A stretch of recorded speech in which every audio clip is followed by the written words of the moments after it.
Hello friends, હું છું Jay Yogesh Chauhan. Unique tuition ક્લાસીસની યુટ્યુબ ચેનલમાં આપ સૌનું હાર્દિક સ્વાગત કરું છું. આપણે શીખી રહ્યા છીએ ધોરણ 6 વિષય ગણિત, પ્રકરણ નંબર 3 સંખ્યા સાથે રમત. જે પ્રકરણ છે ખૂબ જ મહત્વનું છે. આ પ્રકરણની અંદર આપણે ભાગાકારને લગતા વિવિધ નિયમો શીખવાના છે, લસા ગુસા પણ શીખવાના છે કે જે આપણને આગળના બધા ધોરણમાં કામ આવે. બરોબર, એવું સરસ મજાનું આ પ્રકરણ છે. એટલે પ્રકરણને પહેલેથી લઈને છેલ્લે સુધી જો આપણે વ્યવસ્થિત સમજશું તો આ પ્રકરણની અંદરના બધા મુદ્દા આપણને આગળના ધોરણમાં કામ આવશે. અને જો આપણે ગણિતમાં હોશિયાર બનવું હોય તો આ પ્રકરણ શીખવું ખૂબ જ જરૂરી છે. બરાબર, તો અત્યાર સુધીમાં આપણે આ પ્રકરણના 1 થી 3 ભાગ જોઈ લીધા છે. આજે આપણે ભાગ નંબર 4 જોવાનો છે. ભાગ નંબર 4 ની અંદર આપણે શરૂઆત કરવાની છે ઉદાહરણથી.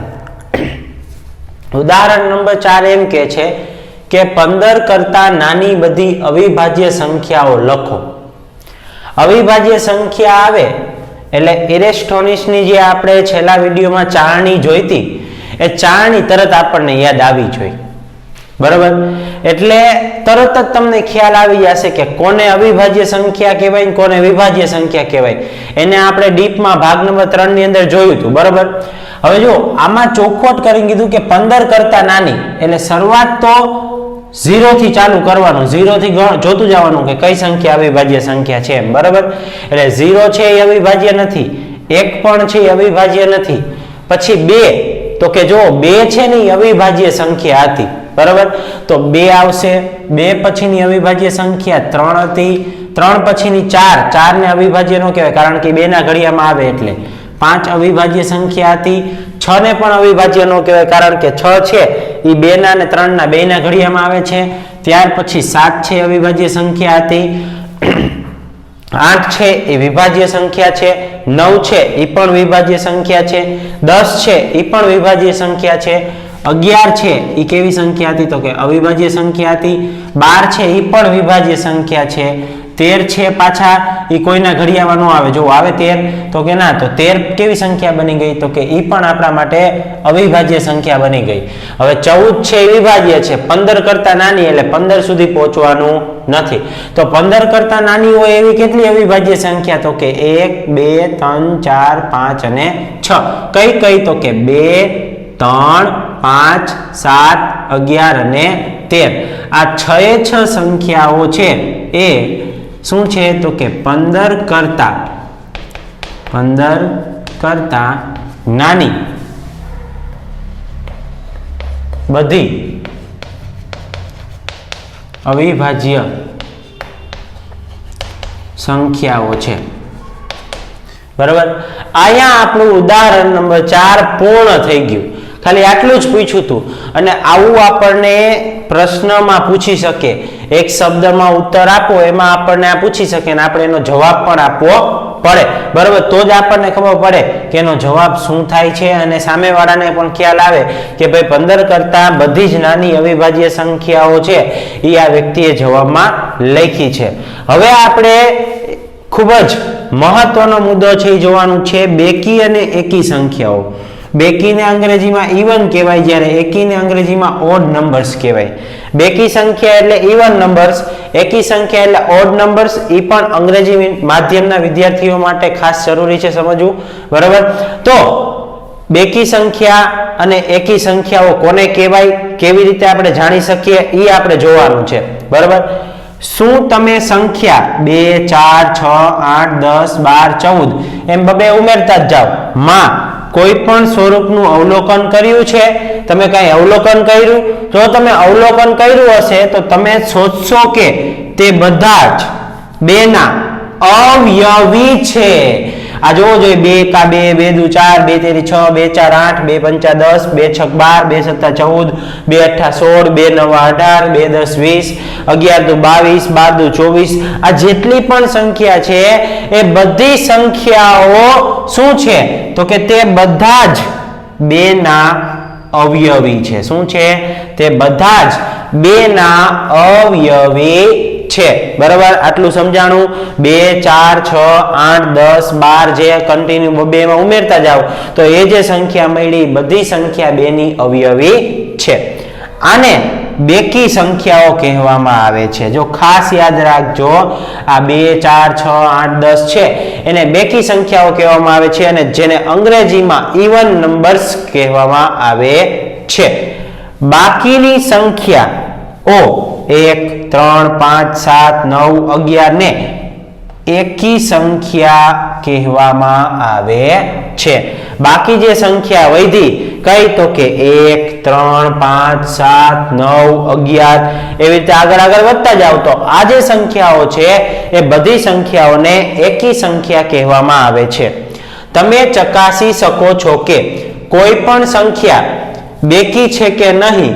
તે સંખ્યાને 2 વડે વિભાજ્ય કરતા શેષ શૂન્ય મળે તો તે બેકી સંખ્યા છે આ ખૂબ જ કંટાળાજનક પ્રક્રિયા કહેવાય બરાબર હવે જો એમાં મેં તમને પ્રશ્ન પૂછ્યો છે કે તમારે ચકાસવું હોય તો તમે કેવી રીતે ચકાસી શકો કે કોઈ પણ સંખ્યા બેકી સંખ્યા છે એમ તો કે કોઈ પણ સંખ્યાને તમે જ્યારે 2 વડે ભાગો છો અને જો શેષ શૂન્ય મળે બરાબર તો એ સંખ્યાને આપણે બેકી સંખ્યા કહી શકીએ પણ આ જે પ્રક્રિયા છે એ ખૂબ જ કંટાળાજનક છે શું કામ તો કે 2 અંકની 3 અંકની 4 અંકની 5 અંકની એમ મોટા અંકની જ્યારે સંખ્યા આવે ખૂબ જ વિશાળ સંખ્યા આવે અને જ્યારે એને ચકાસવા બેસવી હોય ત્યારે જો આપણે 2 વડે ભાગાકાર કરવા બેસીએ તો આપણો ખૂબ જ સમય માંગી લે એટલા માટે જ એમ કહું છું કે આ કંટાળાજનક નથી હું એવો પ્રશ્ન તમને પૂછું છું તો તમે કહેશો કે યસ સર આ જે પ્રક્રિયા છે એ ખૂબ જ કંટાળાજનક અને લાંબી પ્રક્રિયા છે બરાબર હું તમને એમ કહું કે 2,52,656 છે એ બેકી સંખ્યા છે કે નહીં ચકાસો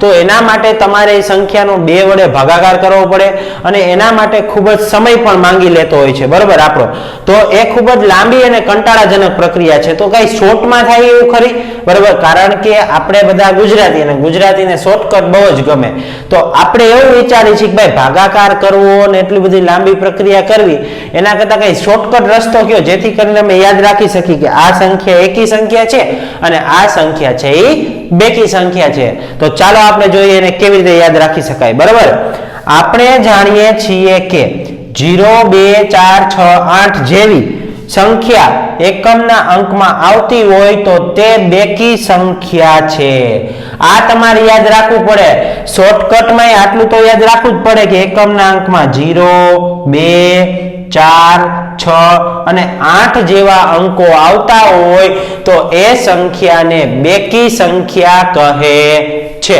આ એનો નિયમ થઈ ગયો બરાબર તેથી 350 4062 59,246 બેકી સંખ્યા છે તમે જો એના એકમના અંક જ ખાલી જોવાના બાકી કાંઈ તમારે જોવાનું નથી તો 0 2 4 6 8 સુધીના અંકો હોય એટલે એને આપણે બેકી સંખ્યા કહીએ છીએ ઓકે તો હવે તો કે બાકીની એકી સંખ્યા કોને કહેવાય તો કે 457 2359 8231 બધી એકી સંખ્યા છે બરાબર આના એકમના અંકમાં તમારે જોવાનું જો એકમના અંકમાં આ 5 સિવાયનો કોઈ પણ અંક આવે એટલે કે 1 3 5 7 અને 9 આવે તો એને એકી સંખ્યા કહેવાય છે તો ચાલો આપણે કેટલાક રસપ્રદ તથ્યો શોધવાનો પ્રયાસ કરીએ સૌથી પહેલું કઈ બેકી સંખ્યા સૌથી નાની છે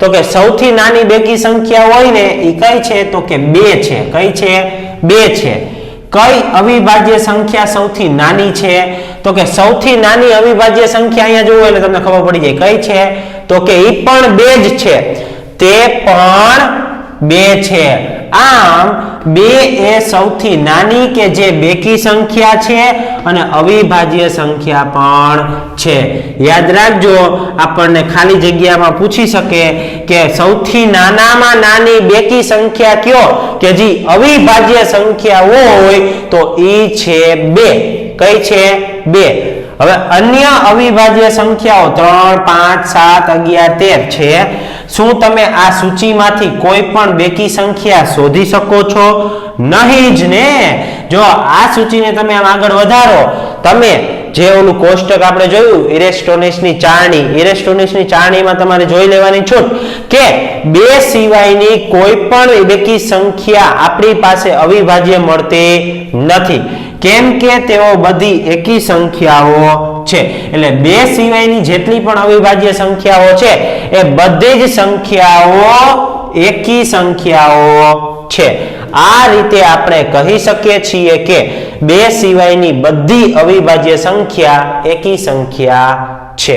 ખાસ યાદ રાખવું પડશે કે 2 સિવાયની બધી અવિભાજ્ય સંખ્યાઓ છે એ કેવી સંખ્યા છે તો કે એ એકી સંખ્યા છે. બરાબર.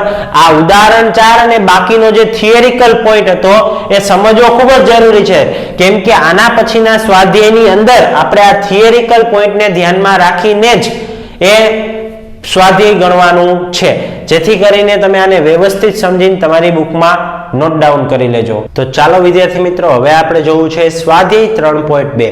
આજે આપણે સ્વાધ્યાય 3.2 ની શરૂઆત કરી છે. આમાં સ્વાધ્યાય 3.2 નો પ્રશ્ન નંબર પહેલો એમ કહે છે કે કોઈ પણ 2 એટલે 2 સંખ્યા આવશે, એકી સંખ્યાઓનો સરવાળો. બીજો પ્રશ્ન છે બેકી સંખ્યાઓનો સરવાળો શું થાય. એટલે કોઈ પણ 2 એકી સંખ્યાનો સરવાળો શું થાય અને કોઈ પણ 2 બેકી સંખ્યાનો સરવાળો શું થાય એ કહેવાનું છે. તો આપણે કરીએ પહેલા કોઈ પણ 2 એકી સંખ્યાનો સરવાળો. 1 + 3 4. અધર એક્ઝામ્પલ લઈ લઈએ આપણે. 5 + 7 12. તો કોઈ પણ 2 એકી સંખ્યાનો સરવાળો છે ને એ આપણને દેખાય છે અહીંયા જવાબમાં શું થાય છે, બેકી સંખ્યા મળે છે. બેકી સંખ્યાઓનો સરવાળો શું થાય, 2 + 4 6. અધર એક્ઝામ્પલ લઈ 8 + 10 = 18. તો 2 બેકી સંખ્યાઓનો સરવાળો શું થાય તો કે બેકી સંખ્યા જ થાય. બરાબર. ત્યાર પછી છે પ્રશ્ન નંબર 2. નીચે જણાવેલા વાક્યો સાચા છે કે ખોટા તે જણાવો. સૌથી પહેલું વાક્ય, 3 એકી સંખ્યાઓનો સરવાળો બેકી સંખ્યા છે.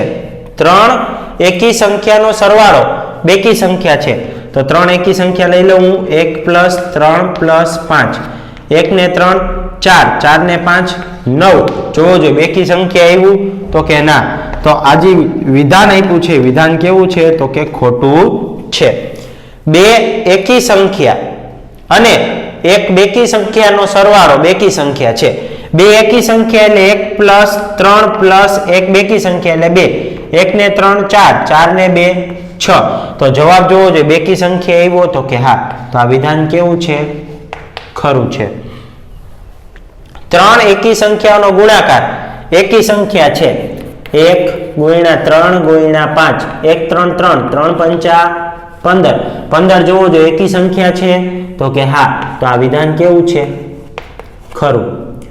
જો બેકી સંખ્યાને 2 વડે ભાગવામાં આવે તો ભાગાકાર હંમેશા એકી સંખ્યા હોય છે. આ વાત ખોટી. જો 2 ભાગ્યા 2 કરો તો 1 આવે એ બરોબર, પણ 4 ભાગ્યા 2 કરો તો કે 2 દુ 4. એટલે જવાબ એકી સંખ્યા આવે એવું જરૂરી નથી, બેકી સંખ્યા પણ આવે. એટલે આ વિધાન કેવું થઈ ગયું તો કે ખોટું. ત્યાર પછી ઈ નંબરનું વાક્ય, બધી અવિભાજ્ય સંખ્યા એકી સંખ્યા છે. બધી અવિભાજ્ય સંખ્યા એકી સંખ્યા છે. હવે અવિભાજ્ય સંખ્યામાં 2 પણ આવે તો 2 છે એ એકી સંખ્યા છે નહીં. એટલે ઈ નંબરનું વિધાન કેવું થઈ ગયું તો કે ખોટું. હવે F, અવિભાજ્ય સંખ્યાને અવયવ હોતો નથી. આ વાત પણ ખોટી છે. અવિભાજ્ય સંખ્યા 5 તો 5 ને 5 નો અવયવ 1 પણ થાય અને 5 પણ થાય. એટલે એનો અવયવ હોય ને એ વાતથી આપણે સહમત છીએ નહીં. એટલે એમાં પણ ખોટું. 2 અવિભાજ્ય સંખ્યાનો સરવાળો હંમેશા બેકી સંખ્યા છે. જોઈએ આપણે. પહેલી અવિભાજ્ય સંખ્યા 2 છે, બીજી અવિભાજ્ય સંખ્યા 3 છે. તો 3 ને 2 કેટલા થઈ ગયા 5. હવે અહીંથી જ ખબર પડી જાય કે 5 સરવાળો આવ્યો એને બેકી સંખ્યા કહેવાય નહીં. એટલે આપેલું વિધાન કેવું સાબિત થઈ ગયું તો કે ખોટું સાબિત થાય છે. પછી H, 2 એ એકમાત્ર બેકી અવિભાજ્ય સંખ્યા છે. આ વિધાન સાથે આપણે સહમત છીએ. આપણે હમણાં જ જોયું કે 2 એ એકમાત્ર બેકી અવિભાજ્ય સંખ્યા છે. બાકી બધી કેવી છે તો કે એકી અવિભાજ્ય સંખ્યા. I, બધી એકી સંખ્યા વિભાજ્ય સંખ્યા છે. બધી એકી સંખ્યા વિભાજ્ય સંખ્યા છે. બરાબર. જો તો આ વાત ખોટી છે. શું કામ? તો કે 3 છે એ એકી સંખ્યા છે પણ વિભાજ્ય નથી, કારણ કે એ તો અવિભાજ્ય છે. એટલે આ વિધાન પણ કેવું થઈ ગયું? તો કે ખોટું. જે નંબરનું વાક્ય, બે બેકી સંખ્યાઓનો ગુણાકાર હંમેશા બેકી સંખ્યા હોય છે. જોઈએ 2 ગુણ્યા 4, 2 4 8.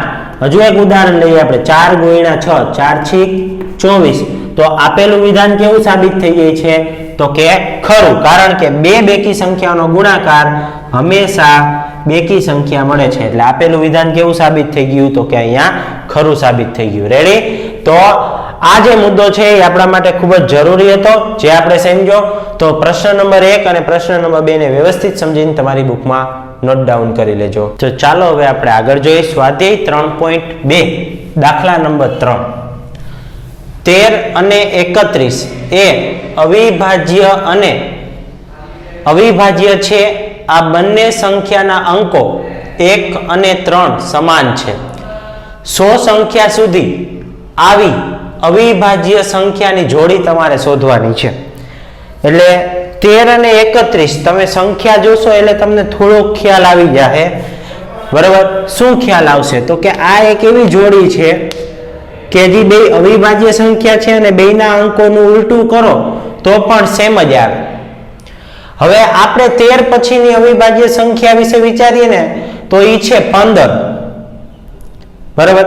15 જ છે ને? તો કે ના સર, 15 છે એ 3 ના અને 5 ના ઘડિયામાં આવે એટલે અવિભાજ્ય ન કહેવાય. તો કઈ છે? તો કે 17. હવે જો હું જોઉં છું, પહેલા તો આપણે લખી કે 17 ને 17 નું ઉલટું કરો તો 71. હવે પહેલા તો વિચારો કે આ બે સંખ્યા છે 17 ને 71, આ બે સંખ્યા છે એ અવિભાજ્ય સંખ્યા છે? તો કે હા. તો આ પહેલી જોડ આપણને મળી ગઈ. હવે 17 પછીની અવિભાજ્ય સંખ્યા છે 19. 19 નું ઉલટું કરું તો 91. પણ જો 91 છે ને એ તો 13 ના ઘડિયામાં આવે, 13 7 91. એટલે કે આ જોડી એમાં આવશે નહીં. બરાબર? ત્યાર પછી 20 તો એમાં આવે નહીં. 21 3 ના ઘડિયામાં આવે, 22 આવે, 23 છે હો સાહેબ, તો આપણે 23 લખી જોઈએ. હવે 23 નું ઉલટું કરો 32, તો 32 તો 16 ના ઘડિયામાં આવે એટલે એ પણ આવશે નહીં. બરાબર? તો 23 પછીની અવિભાજ્ય સંખ્યા છે 29. તો 29 નું ઊંધું 92, તો 92 ઘડિયામાં આવે કારણ કે બેકી સંખ્યા છે એટલે. તો 29 પછીની સંખ્યા કઈ? તો કે 31. તો એ તો આવી ગયું 31 ને 13 એટલે એ લેવાનું નથી. 32 ને વિભાજ્ય સંખ્યા 33 પણ વિભાજ્ય, 34 પણ વિભાજ્ય, 35 36 37 છે. જોઈએ આપણે 37 નું ઊંધું કરી જોઈએ. 37 નું ઊંધું 73 કોઈના ઘડિયામાં આવે? તો કે નો આવ્યો. 37 કોઈના ઘડિયામાં આવે? તો કે નો આવે. તો આ છે ઈ આપણી એવી અવિભાજ્ય સંખ્યા બની ગઈ કે જે 13 31 ટાઈપની છે. બરાબર? 37 પછી 38 વિભાજ્ય, 39 વિભાજ્ય, 40 વિભાજ્ય, 41 અવિભાજ્ય પણ ઊંધું 14 વિભાજ્ય, 42 વિભાજ્ય, 43 ચોગડે તગડે 43 ક્યાંય ન આવે પણ ઊંધું કરો તો 34 17 ના ઘડિયામાં આવે, 44 પણ અવિભાજ્ય છે, 45 અવિભાજ્ય, 46 અવિભાજ્ય, 47 ચોગડે ને સાતડે 47 એનું ઊંધું કરો તો 74. તો ભાઈ 74 તો બેકી સંખ્યા એટલે એ પણ અહીંયા નહીં આવે. ત્યાર પછી 49 છે, 48 છે, 50 છે, 51 ની ઘડિયામાં આવે, 52 ની આવે છે, 53 તો એનું ઊંધું 35 તો એ ઘડિયામાં આવે એટલે જોડી ન બને. 54 છે, 55 છે, એ બધી અવિભાજ્ય સંખ્યા. 56 છે, 57 છે, એ 19 ના ઘડિયામાં આવે એટલે એ પણ અવિભાજ્ય. 58 છે, 59 નું ઊંધું કરો તો 95 એટલે 95 ઘડિયામાં આવી જાય એટલે નો હાલે. 60 એ વિભાજ્ય સંખ્યા થઈ ગઈ. 61 નું ઊંધું કરો તો 16 તો એ પણ નો આવે. 62 છે, 63 છે, એ બધી અવિભાજ્ય. 64 અવિભાજ્ય, 65 અવિભાજ્ય, 66 વિભાજ્ય છે, 67 એનું વિચારી જોઈએ આપણે. બરાબર? કે ભાઈ 67 67 નું ઊંધું કરો તો 76 તો 76 જુઓ બેકી સંખ્યા છે એટલે એ પણ નહીં આવે. 68 તો કે વિભાજ્ય. 69 તો એ જુઓ છગડે નવડે 69 આપણને એમ થાય આ ક્યાં કોઈના ઘડિયામાં આવે પણ આવે. 23 તેરી 69 એટલે એ પણ ભૂલી જાવ. 70 વિભાજ્ય છે, 71 તો એ આવી ગયું બરોબર. પછી 72 વિભાજ્ય છે. 73 પણ જો અહીંયા આવી ગયું છે. 74 75 76 77 78 79 79 નું આપણે ઊંધું કરી જોઈએ કે આ 79 નું ઊંધું કેટલું થયું તો કે 97. તો વિચારો જોઈએ કોઈના ઘડિયામાં 97 આવે ખરી બરાબર. તો 97 કેના ઘડિયામાં આવે છે થિંક કરો બરાબર. તો કે 97 ને 79 કોઈના ઘડિયામાં આવે નહીં એટલે એક જોડી બની ગઈ બરાબર. પછી 80 તો 80 છે તો વિભાજ્ય સંખ્યા. 81 વિભાજ્ય 82 વિભાજ્ય 83 નું ઊંધું 38 તો એનો આવે. 84 85 વિભાજ્ય છે. 86 વિભાજ્ય છે. 87 નું ઊંધું 78 એ પણ વિભાજ્ય. 88 નો આવે. 89 નું ઊંધું 98 એ પણ વિભાજ્ય.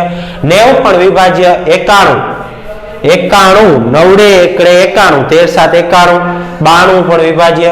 93 નવડે તગડે ઊંધું કરો તો તગડે નવડે 39 તો 13 તેરી 39.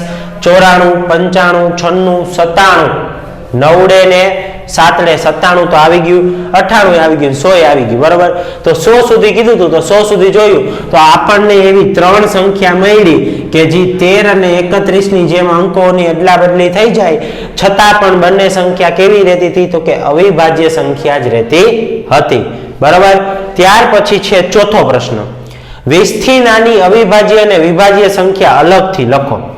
સાવ સહેલું બરાબર. વિભાજ્ય અને અવિભાજ્ય સંખ્યા બે અલગથી લખવાનું છે. તો 20 થી નાની એટલે શરૂઆત ક્યાંથી કરશું? 1 થી. તો 1 તો વિભાજ્ય પણ નથી ને અવિભાજ્ય પણ નથી તો 2 થી ચાલુ કરો તો 2 તો અવિભાજ્ય સંખ્યા છે. 3 તો કે 3 એ અવિભાજ્ય સંખ્યા છે. 4 તો કે 4 વિભાજ્ય છે. પછી 5 અવિભાજ્ય સંખ્યા છે. 6 તો કે 6 વિભાજ્ય. 7 અવિભાજ્ય. 8 વિભાજ્ય. 9 વિભાજ્ય. 10 વિભાજ્ય. 11 અવિભાજ્ય. પછી કે 12 તો કે 12 વિભાજ્ય. ત્યાર પછી છે 13 તો 13 આવશે પાછી અવિભાજ્ય. 14 છે એ વિભાજ્ય. 15 વિભાજ્ય. 16 વિભાજ્ય. 17 અવિભાજ્ય. 18 વિભાજ્ય. 19 પાછી શું એવી અવિભાજ્ય. 20 થી નાની એટલે 20 સુધી જ જવાનું બરોબર. 2 3 5 7 11 13 17 ને 19 આ બધી અવિભાજ્ય સંખ્યા. 4 6 8 9 10 12 14 15 16 અને 18 આ બધી સંખ્યા કેવી છે તો કે વિભાજ્ય સંખ્યા છે. પાંચમો પ્રશ્ન. 1 થી 10 વચ્ચે સૌથી મોટી અવિભાજ્ય સંખ્યા લખો. સાવ ઈઝી. 1 થી 10 અહીંયા જુઓ 7 સુધી આપણે ગયા બરાબર. હવે 11 છે તો 10 થી મોટું થઈ ગયું એટલે સૌથી મોટી અવિભાજ્ય સંખ્યા કઈ થઈ ગઈ તો કે 7. તો લખવાનું અહીંયા કે 1 થી 10 વચ્ચે 1 થી 10 વચ્ચે સૌથી મોટી અવિભાજ્ય સંખ્યા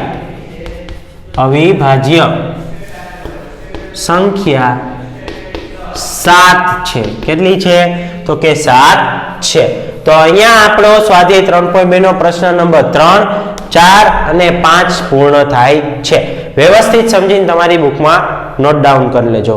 જો આજના વિડીયોમાં તમને કંઈ ન સમજાતું હોય તો તમે કમેન્ટ કરીને અથવા તો અમારો સંપર્ક કરીને પૂછી શકો છો. આ વિડીયો ધોરણ 6 ના બીજા વિદ્યાર્થીઓ સુધી પહોંચાડો જેથી કરીને વિદ્યાર્થીને પણ આનો લાભ મળે. અને જો તમે યુનિક ટ્યુશન ક્લાસીસની યુટ્યુબ ચેનલને સબસ્ક્રાઇબ ન કરી હોય તો સબસ્ક્રાઇબ કરી લેજો જેથી કરીને એજ્યુકેશનલને લગતા આવા જ વધુ વિડીયો તમને મળતા રહે. Thank you.